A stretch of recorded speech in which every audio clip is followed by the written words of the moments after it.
Sa bayan ng Yebebe, magsisimula ang ating kwento.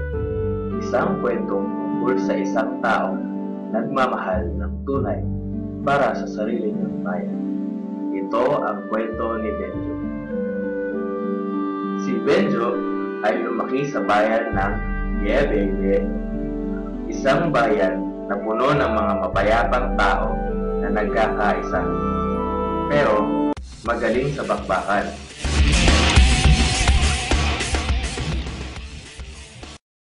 Kaya sa murang edad na 10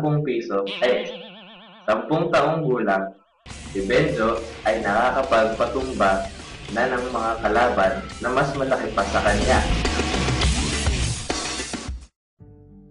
Lagi niyang tinatatak sa sarili niya na magiging malakas at matatag ako sa anumang mga pagsubok para sa bayan ko, sa bayan mo, sa bayan nating lahat. Makalipas ang ilang dekada, si Benjo na ang naging hari ng Yebebe at nagkaroon siya ng anak. Yan, sige, kaya mo yan anak. Twisting turn. Yan. Pagkatapos ito, kumain ka ha. Tara na, kumain na tayo. Bayat mo na. Gulay ang ipakain mo dyan ha. Huwag puro baboy.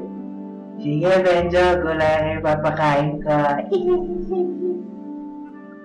Mabuti kung ganon. Kakain ako, Kotay! Benjo, may mga naghahanap sa'yo. Mga dayuhan. Sige, papasukin mo sila.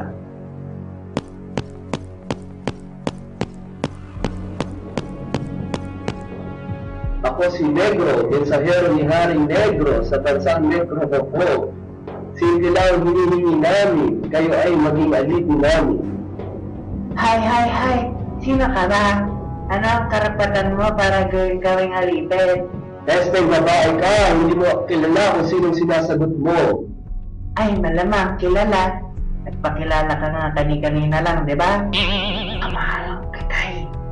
Huwag po kayong padalos-dalos sa iyong mga sinasabi. Si Negro po ay isang mensahero na isang malupit na hari na napasa kanya lahat ng lupang puntahan niya. Wala po tayong laban sa kanya. Paumanhin pare sa aking asawang palengkera. Halika, road trip tayo. Madami ng mga as na tumanggi sa pagsakop naming mga Negro, pero lahat sila patay. Kung pinahahalagahan mo ang iyong buhay, magpapasakop kayo kay Haring Negro. King. Anong King? Hindi mo ba alam na kaya naming sakupin ang buong bansa ninyo sa dami naming mga Negro? Ilapastahan mo na ang asawa ko.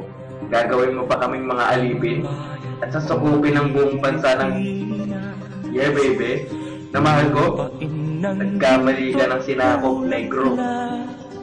Para sa bayan! Nag-alay na ganda't dilag at sa kanyang yumi at ganda dayuhan ay nahalina. Bayan ko, binihag ka, nasadlak sa dusa.